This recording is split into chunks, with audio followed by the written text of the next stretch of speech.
से निकल रही है। कल हम हिमाचल में होंगे। यात्रा का लक्ष्य हिंदुस्तान में जो नफ़रत फैलाई जा रही है, हिंसा फैलाई जा रही है, उसके खिलाफ खड़ा होना।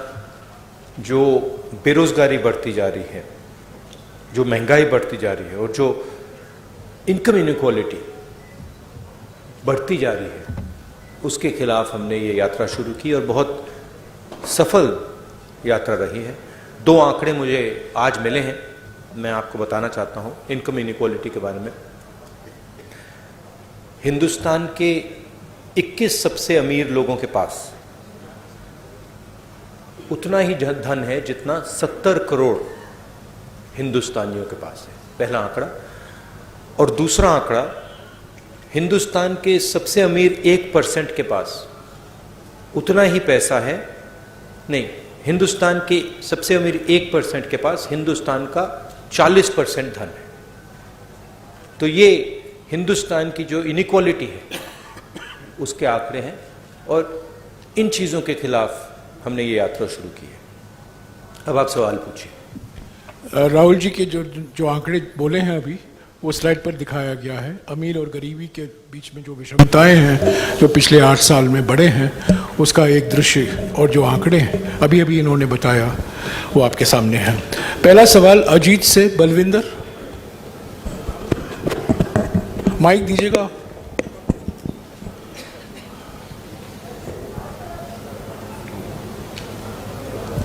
अगर बलविंदर नहीं है, जगबानी से विजय नागला।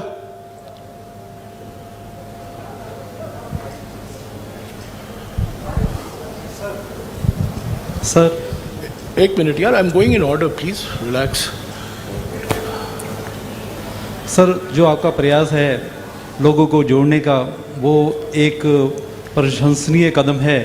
और मैं चाहता हूं कि जो ईवीएम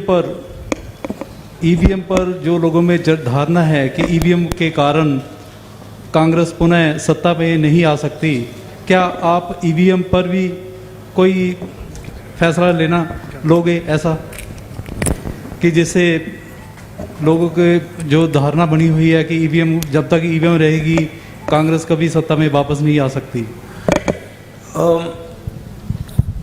ईवीएम की बात विपक्ष ने हमने 2-3 बार करी है और वो चर्चा चल रही है, मगर ईवीएम सिर्फ एक एलिमेंट है। जैसे मैंने पहले भी कहा है, आज हिंदुस्तान के सारे इंस्टीट्यूशंस आरएसएस और बीजेपी ने कंट्रोल कर दिए हैं और हिंदुस्तान के सब इंस्टीट्यूशंस पर उनका दबाव है। प्रेस पे दबाव है, ब्यूरोक्रेसी पे दबाव है, इलेक्शन कमीशन पे दबाव है, जुडिशरी पे प्रेशर डालते हैं। तो सारे के सारे इंस्टीट्यूशंस पर उन्होंने कब्जा कर रखा है। तो ये लड़ाई अब जो पहले राजनीतिक लड़ाई होती थी वैसी लड़ाई नहीं है। एक पॉलिटिकल पार्टी दूसरी पॉलिटिकल पार्टी के बीच में लड़ाई नहीं है। अब ये हिंदुस्तान के इंस्टीट्यूशंस जो इन्होंने कैप्चर करे हैं उनके बीच और ऑपोजिशन के बीच में लड़ाई है। उसमें एक फैक्टर ईवीएम है, मगर बहुत सारे दूसरे फैक्टर भी हैं। हिंदुस्तान में जो नॉर्मल डेमोक्रेटिक प्रोसेसेस होती हैं आज वो नहीं है। जो विपक्ष के लोगों पर आक्रमण हो रहा है, सीबीआई, ईडी, पेगासस, ये नॉर्मल डेमोक्रेटिक फंक्शनिंग नहीं है। भास्कर से गिरिजेश मिश्रा।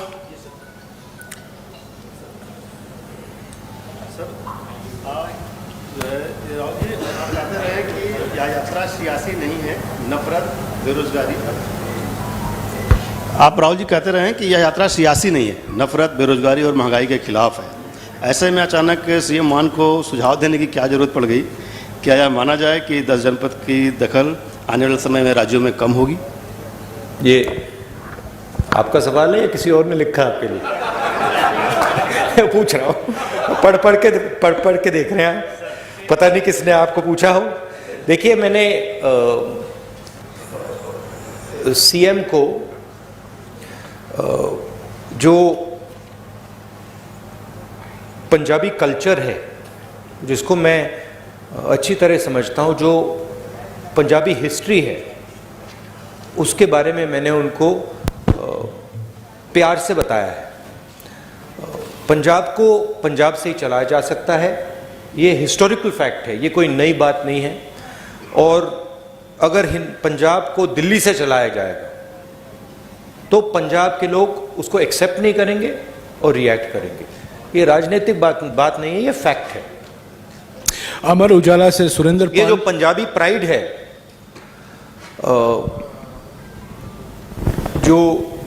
जो पंजाबी सेल्फ बिलीफ है, कॉन्फिडेंस है, प्राइड है, वो इस चीज को कभी एक्सेप्ट नहीं करेगी। और इसको हमने जनरली कांग्रेस पार्टी में हमने इसको रिस्पेक्ट किया है। अमर उजाला से सुरेंद्र पाल। राहुल जी, मेरा आपसे सवाल है कि कुछ दिन पहले केंद्रीय गृह मंत्री अमित शाह जी ने कहा है कि हम 1 जनवरी 2024 में राम मंदिर जो है भक्तों के लिए खोल देंगे। तो एक फिर वो देश जो है 2024 में चुनाव भी है, polarization, definitely they will take advantage for the polarization of vote, जैसे आपकी और आपकी टीम कहती है। How will you face that wave and what is your strategy? They will divide the country, they will spread hatred in the country. हम नफरत के बाजार में मोहब्बत की दुकान खोलते जाएंगे। बहुत सारी दुकानें खुल रही हैं मोहब्बत की, तो हम ये अपना काम करते जाएंगे, वो उनका काम करेंगे। हिंदुस्तान की जो संस्कृति है, हिंदुस्तान का कल्चर है, भाईचारे का है, मोहब्बत का है, जीत मोहब्बत की होगी। ट्रिब्यून से दीप कमल। राहुल जी, माय क्वेश्चन, हाँ जी, in 2022 many BJP many leaders from Congress have gone to BJP, and do you think there's a leadership crisis left in the party, and what role do you think Mr. Sidhu will have once he's out of his judicial custody? I think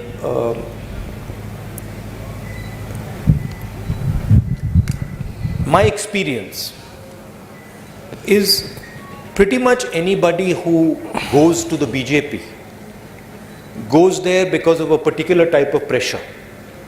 Okay, it's a hidden pressure, you can call it. It is generally a result of, pressure from the CBI, pressure from the ED, pressure from cases, pressure from corruption. So we are quite happy that these type of people are not in the party anymore.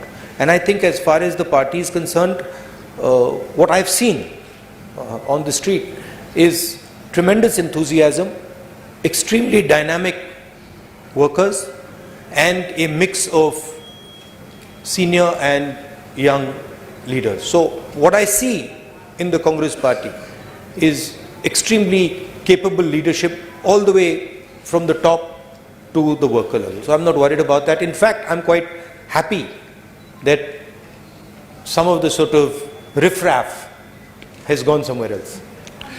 Hindustan Times से Harpreet Kaur. No supplementary, please, madam. Please sit down. Harpreet Kaur. Everybody will have a role. Everybody will have a role to play. We are a democratic party.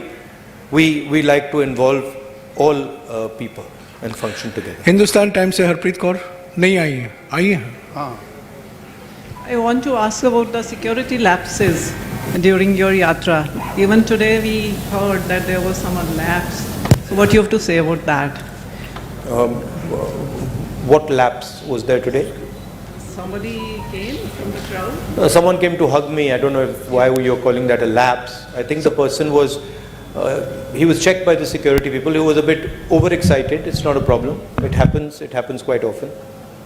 The PCC president has already issued a statement on this incident, which you call a lapse. It's not a lapse. Indian Express, Navjeevan Gopal. There's quite a lot of enthusiasm in the yatra. Many people get overexcited, and that was a case where he was a bit extra charged up. So there's no problem. It's happened many times before. I wouldn't call that a security lapse.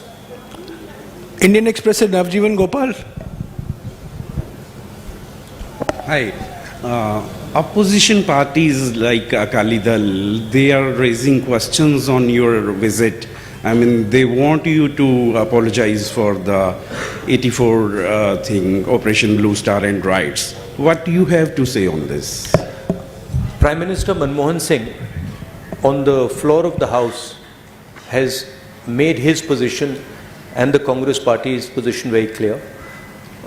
Congress President Sonia Gandhi ji has also done that, and I fully endorse what Prime Minister Manmohan Singh ji said, what Sonia Gandhi ji said, and also I have also made my stance abundantly clear in the past. रोजाना spokesman से चरणजीत सिंह।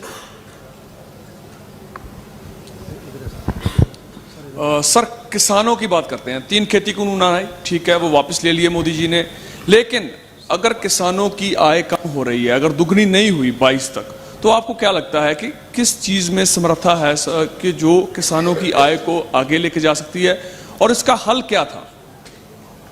देखिए, किसानों पर non stop आक्रमण हो रहा है, और एक जगह से नहीं हो रहा है, मल्टीपल एंगल से हो रहा है, और जो उसको प्रोटेक्शन मिलनी चाहिए वो प्रोटेक्शन उसको नहीं मिल रही है।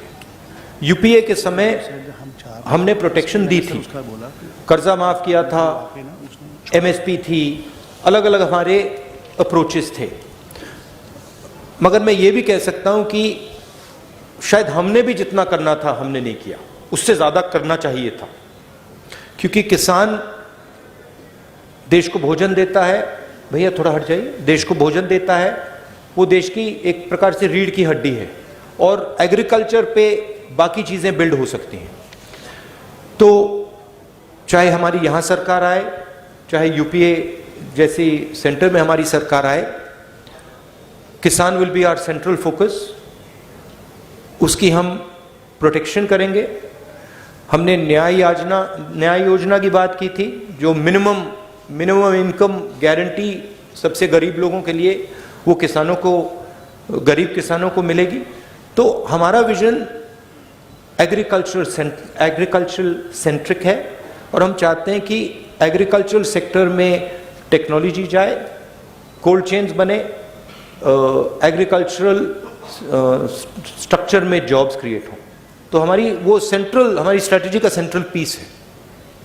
प्राइम एशिया से नंदप्रीत सिंह।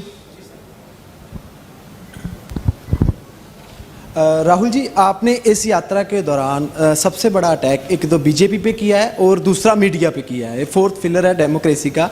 इस पे मेरा सवाल ये है कि मान लीजिए कांग्रेस सत्ता में आती है और आप प्रधानमंत्री बन जाते हैं, तो जो ये नेशनल टीवी पे जो आजकल जिसको आप गोदी मीडिया का नाम देते हो, तो उस पर हिंदू मुस्लिम का एक चलता है, आप बोलते हो कि भारत को बांट रहे हैं वो, तो क्या आप उस पर रोक लगाएंगे? और क्या आप बोल रहे हो कि मीडिया गुलाम है, क्या आप भी उनको अपना गुलाम बना लोगे फिर?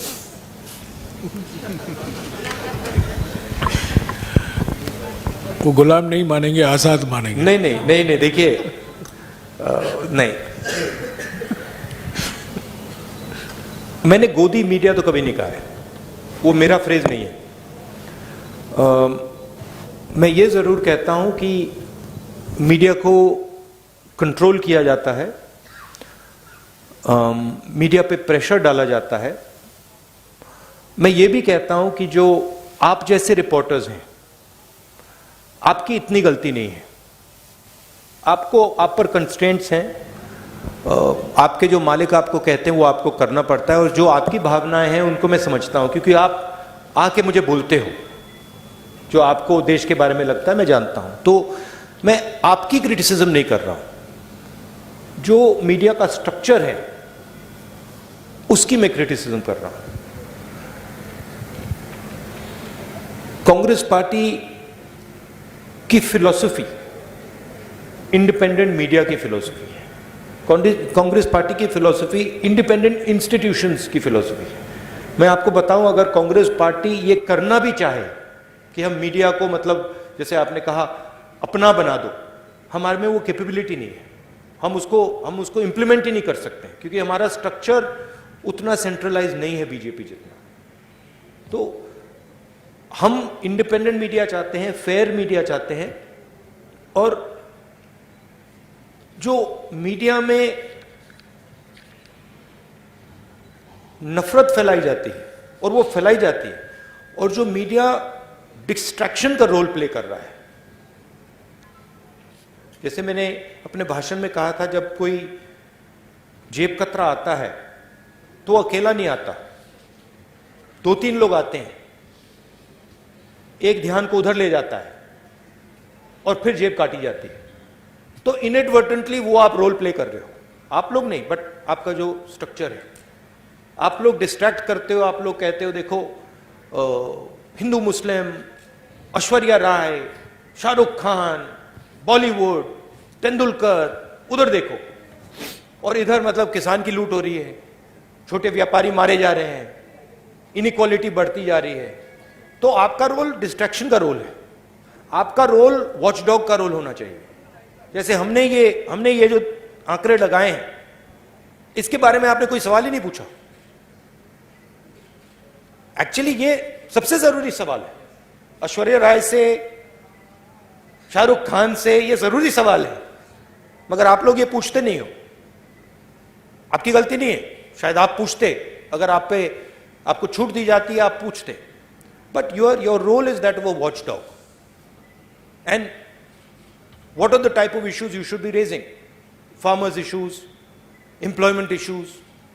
अखबार में एम्प्लॉयमेंट की बात तो पढ़ने को नहीं मिलती, स्मॉल स्केल इंडस्ट्रीज की बात तो सुनाई नहीं देती। लुधियाना में जो मतलब पूरा इंडस्ट्री खत्म हो गई, उसके बारे में सुनाई नहीं देता। तो that is the type of media we would like, a media that puts pressure on the government on key issues. You are for a Congress government, you are feedback channel. We want you to give us pressure on important things, on things like income inequality, on things like hatred, on things like anger, on things like farmers, on things like unemployed youngsters. That's your role, and that's the role we would like you to play. Not किसी ने मुझे बहुत मजेदार कहानी बताई, मैं पता नहीं बोलना चाहिए, नहीं छोड़ो। एबीपी सांझा से अनुजा शर्मा।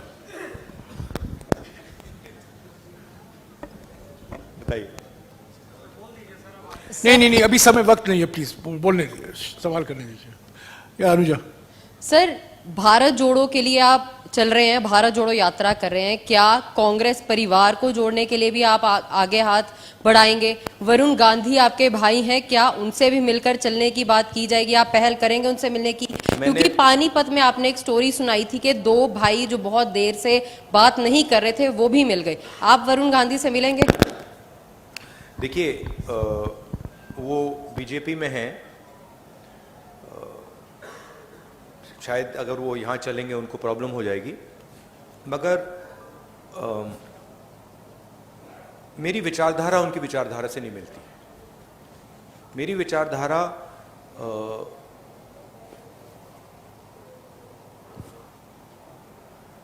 मैं आरएसएस के ऑफिस में कभी नहीं जा सकता। आप मेरा आपको गला काटना पड़ेगा पहले, मैं नहीं जा सकता।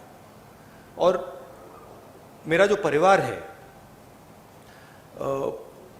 उसकी एक विचारधारा है, उसका एक थॉट सिस्टम है, थिंकिंग सिस्टम है। और जो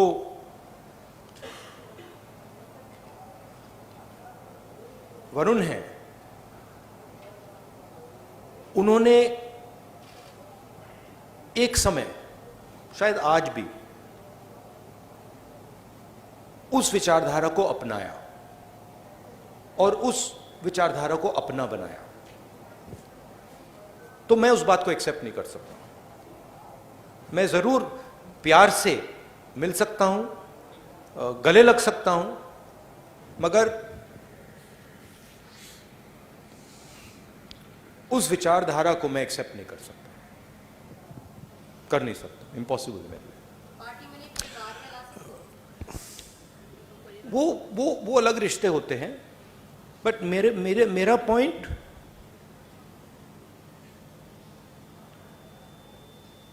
आइडियोलॉजिकल लड़ाई चल रही है।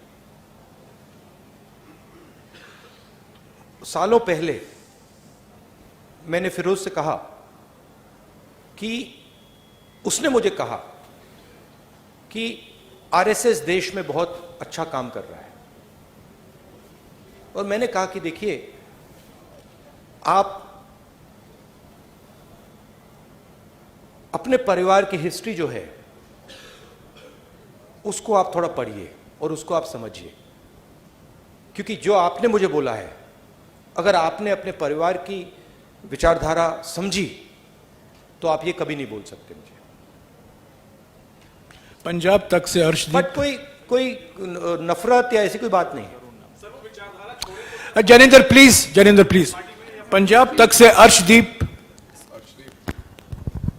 सत श्री अकाल सर, ड्रग्स पंजाब में एक बड़ा इशू है। 2017 में कांग्रेस से इस पे बड़ा वादा किया लेकिन पूरा नहीं हुआ, उम्मीदें टूटी, घर बर्बाद हो रहे हैं, अभी भी यही सिचुएशन है। तो अब दोबारा से पंजाब के लोगों को कैसे यकीन दिलाना चाहते हैं कि कांग्रेस जो है इस इशू पर काम करेगी? नहीं, सबसे पहले हमने सरकार में ड्रग्स में काफी काम किया। पंजाब की मेन इशू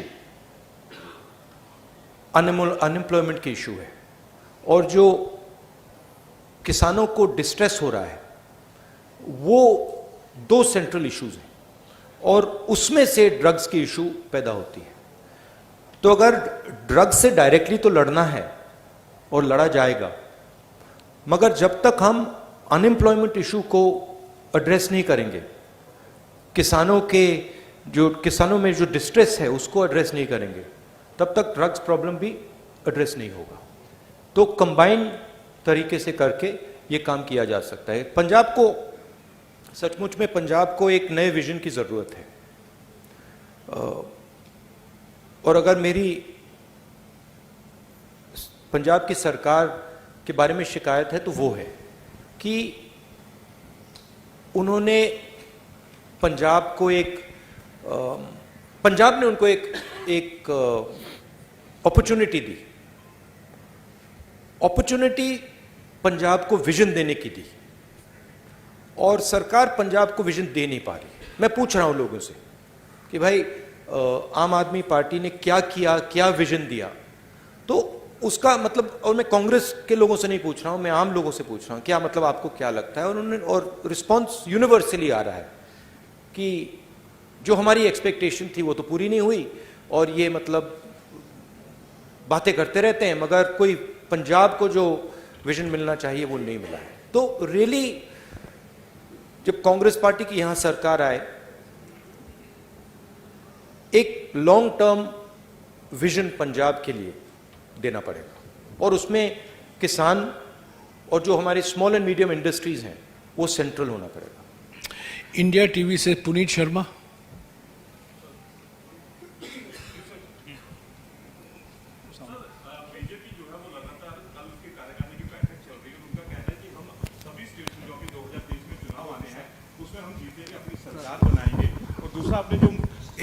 एक सवाल ऑल पार्टी मीटिंग जो आपने बुलाई है, क्या उसमें सभी लोग आ रहे हैं या फिर यूपी की तरह उसमें भी कुछ लोग शामिल नहीं होंगे?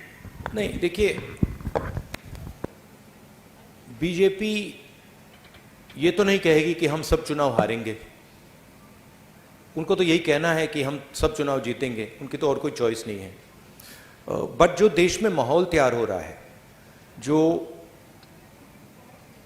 खास तौर से जो इकोनॉमिक डिस्ट्रेस है, जो अनएम्प्लॉयमेंट है, जो प्राइस राइज है, उससे बीजेपी को जबरदस्त चोट लगेगी। That is abundantly clear.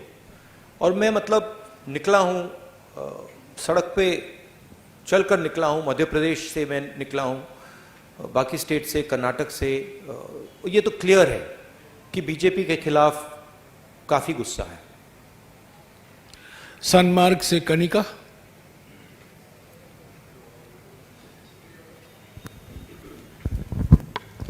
Sir, मेरा सवाल ये है कि आप लगातार प्रेस कॉन्फ्रेंस में आरएसएस को घेरते आए हैं। आरएसएस द्वारा अभी मोहन भागवत ने एक बयान दिया 2019 के चुनाव से पहले, उन्होंने कहा कि भगवा ही हमारी पहचान है। तो इस बयान को आप किस तरह से देखते हैं? नहीं, जैसे मैंने कहा,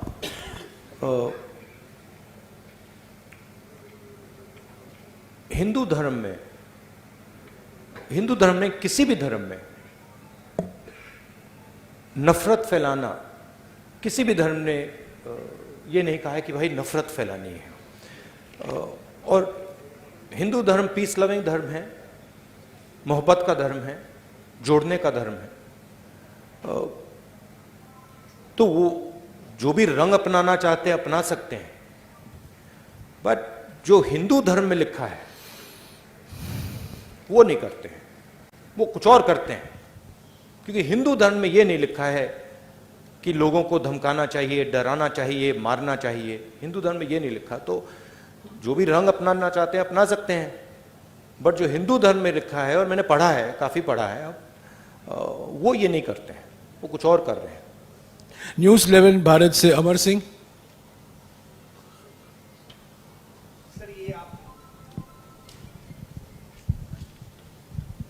सर ये यात्रा आप कर रहे हैं और एक रिपोर्ट में ये कहा गया कि पूरे विश्व में सबसे ज़्यादा गरीब लोग जो है हिंदुस्तान में हैं, और आपके ओपनिंग रिमार्क में भी था कि अमीर लोग अमीर होते जा रहे हैं और गरीब लोग गरीब होते जा रहे हैं। क्या आप या आपकी सरकार आएगी तो इस पर कुछ करेंगे आप लोग, या फिर कोई ऐसा होगा कि जो पैरेलल हो जाए? नहीं, हमारी जब सरकार थी हमने रिकॉर्ड लोगों को, इस देश में रिकॉर्ड लोगों को गरीबी से निकाला था। Record what was the exact number Jairam? How many crore? 20 crore. 20 crore लोगों को हमने गरीबी से निकाला था, यूपीए की सरकार। उन लोगों को नरेंद्र मोदी जी ने वापस गरीबी में डाल दिया है। तो हमारी पॉलिसीज हिंदुस्तान को इकोनॉमिकली आगे बढ़ाने की होती हैं, मगर हमारी पॉलिसीज गरीब लोगों की रक्षा करने की भी होती हैं। चाहे वो मनरेगा हो, चाहे वो भोजन का अधिकार हो, चाहे वो ज़मीनी अधिकरण बिल हो, न्यामगिरी ट्राइबल राइट्स हो, तो हम प्रोटेक्ट करके लोगों को, देश को आगे ले जाते हैं। और मुझे लगता है कि हिंदुस्तान के सामने सेंट्रल प्रॉब्लम अनएम्प्लॉयमेंट का प्रॉब्लम है। जो स्मॉल और मीडियम इंडस्ट्रीज पर आक्रमण हो रहा है, जो किसानों पर आक्रमण हो रहा है, इसके कारण बेरोजगारी बढ़ रही है। तो हमें एक किसानों के लिए, स्मॉल और मीडियम बिजनेसेस के लिए की रक्षा करनी पड़ेगी और उनको बढ़ावा देकर ये जो बेरोजगारी है इसको मिटाना पड़ेगा। पंजाब टुडे से राजेंद्र सिंह।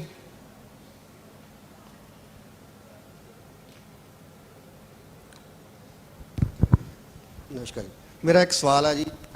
भारत जोड़ो यात्रा जी गरीबी नूं लै के, भारत जोड़ो यात्रा जी ये महंगाई नूं लै के निकल कड्ढी है तुसीं, पर हिमाचल दे विच जिहड़ी तुहाडी सरकार आ 3 रुपए प्रति लीटर डीजल पेट्रोल महंगा कीता है, उत्ते की कहोगे सर?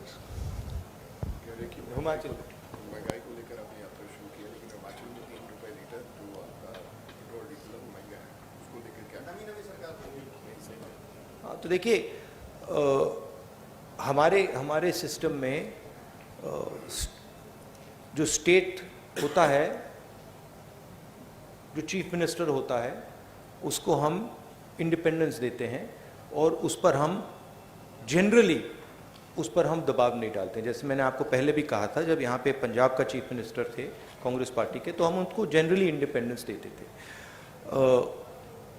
हिमाचल प्रदेश में नई सरकार बनी है, थोड़ा उनको टाइम दीजिए, वो डेफिनेटली प्रो पुअर पॉलिसीज वहाँ पे लाएंगे, डेफिनेटली वहाँ पे प्रो किसान पॉलिसीज वो लाएंगे। डेली पोस्ट से Mandeep Singh.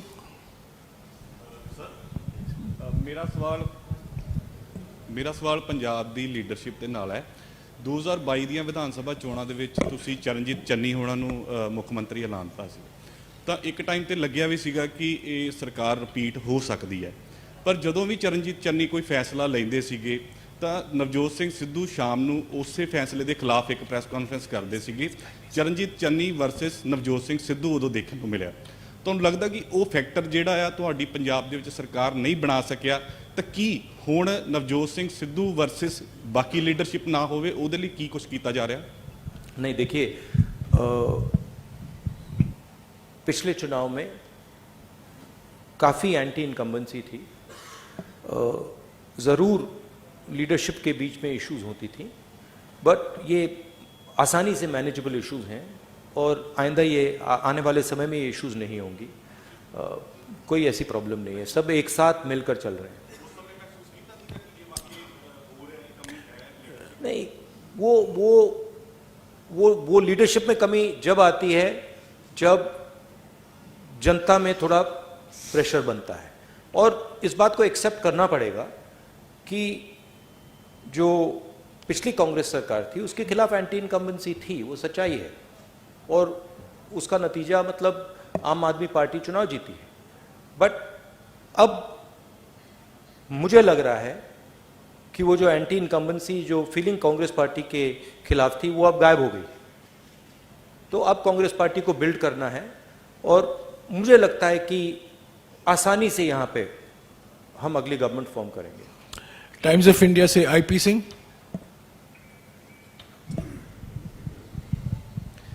Yeah, Mr. Gandhi, it seemed that you were trying you spoke about Punjab, the Punjabi pride and its history.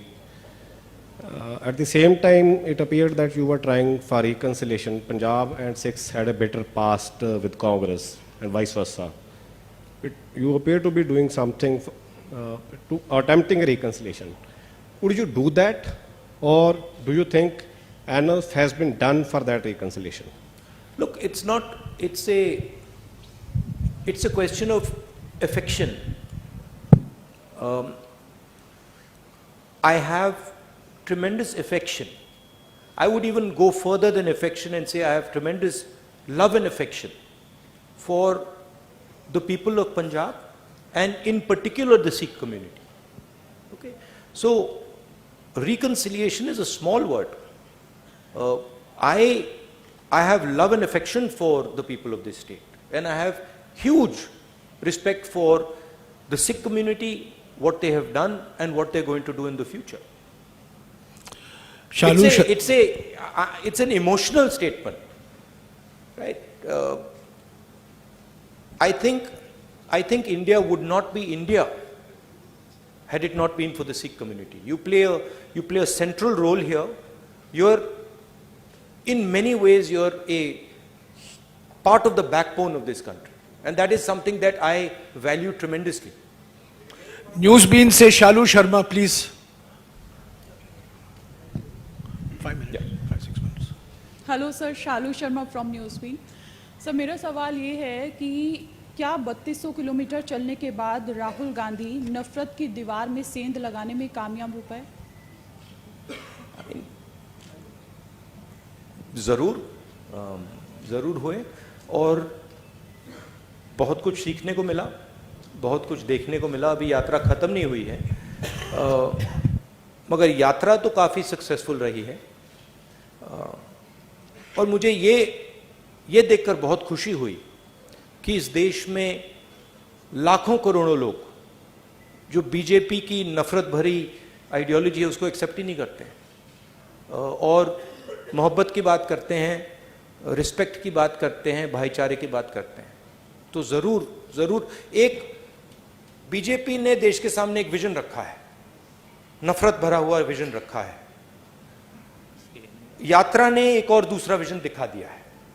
यात्रा ने देश को, और देश ने एक्सेप्ट भी कर लिया है कि दो विजन है हिंदुस्तान के, एक नफरत भरा, उसको एरोगेंट, अहंकार से भरा, और दूसरा मोहब्बत का, इज्जत का, रिस्पेक्ट का, भाईचारे का। वो तो क्लियर है, और इस यात्रा ने वो बहुत अच्छी तरह डेमोन्स्ट्रेट किया है। यात्रा में आपको नफरत नहीं दिखेगी। आप चलिए हमारे साथ, आपको कहीं नफरत दिखी?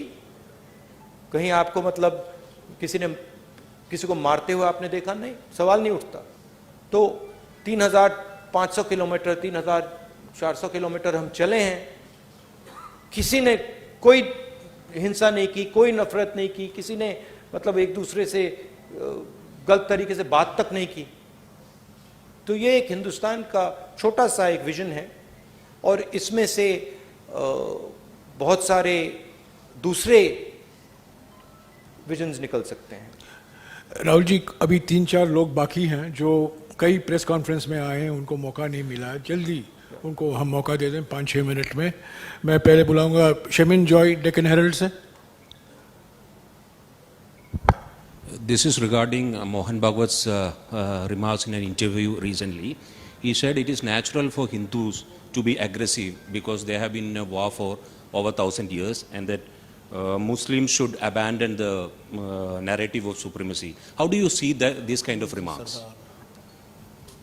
No, just repeat what you said in the first part.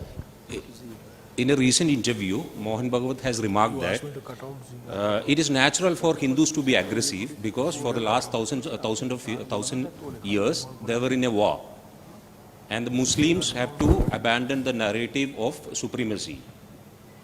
Right. So, what is your take on that? I don't know which Hinduism he's quoting. I've never heard this. I mean, I've read the Gita, I've read the Upanishads. I've never heard this that Hindus should be aggressive. Hinduism is all about observation, about self-observation, about understanding the self, about humility, about compassion. I have not read this. I don't know what he's talking about. Maybe he's not read these books. Maybe this is some other idea that he's picked up. But I have not read that, even Lord Ram felt compassion for Ravan. Even Lord Ram, when Ravan was dying, Lord Ram was gentle, was loving, was affectionate. So I don't know where this gentleman is getting these ideas. They're certainly not Hindu ideas. They are RSS ideas. They're not Hindu ideas. जी से अनमोल Gulati. Thank you Jairam जी. राहुल जी, पंजाब के अगर मुद्दों की बात की जाए तो पानी का मुद्दा पंजाब का ऐसा है जो काफ़ी लंबे समय से जिस पर सिर्फ सियासत हुई है. SYL के मुद्दे पे पंजाब के मुख्यमंत्री ने एक सॉल्यूशन दिया था, YSL. तो क्या आपको लगता है YSL जो की है ये सही सॉल्यूशन है? एंड एक छोटा सा साथ में एक सप्लीमेंट्री नहीं होगा छोटा सा. These are extremely complicated matters that are not to be discussed lightly in a press conference like this. The aim of this press conference is Bharat Jodo Yatra, and these are attempts at distracting the narrative, and I'm not going to respond to it. Sir आपके दस्तार पे Soni Mishra from The Week, आपको जवाब मिल गया. Soni Mishra from The week.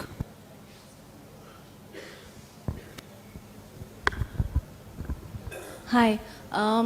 The yatra is about to reach its culmination, so I wanted to ask you,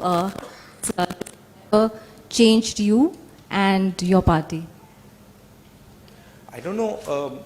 The yatra is about to arrive at its culmination. At one level, yes, that it's going to arrive in Srinagar. But for me, the yatra is a way of thinking. It's a way of acting. So for me personally, it will carry on.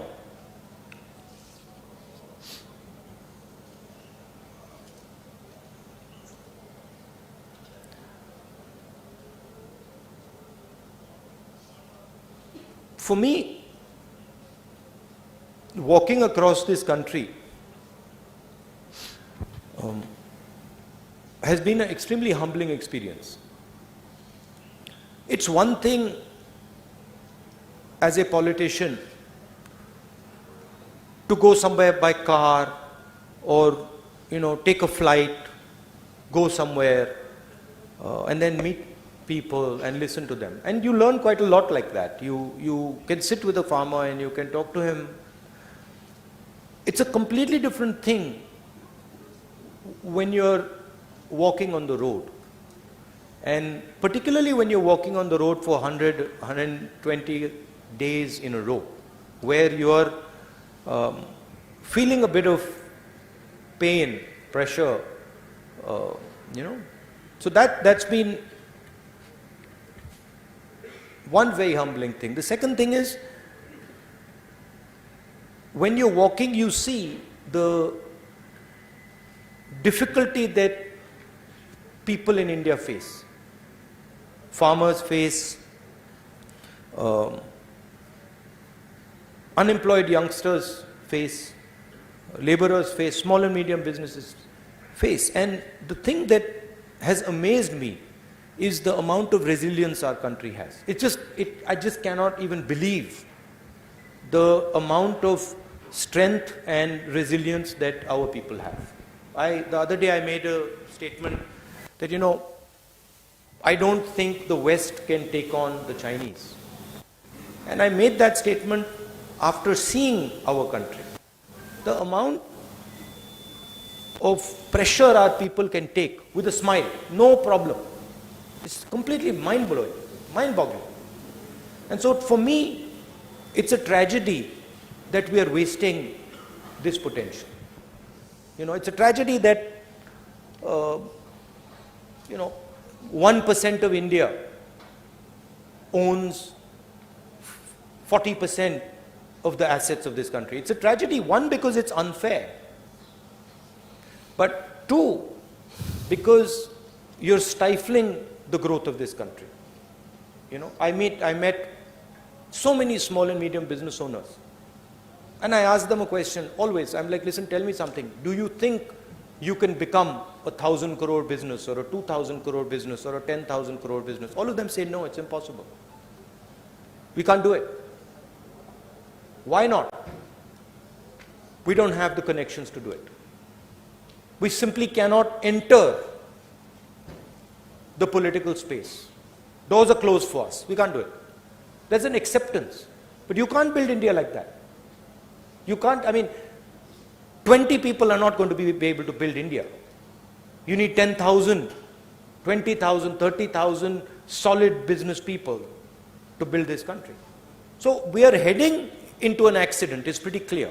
We are heading into an accident on the employment front. We are heading into an accident with the Chinese. We are heading into an accident on multiple fronts. And that to me is visible when I'm walking.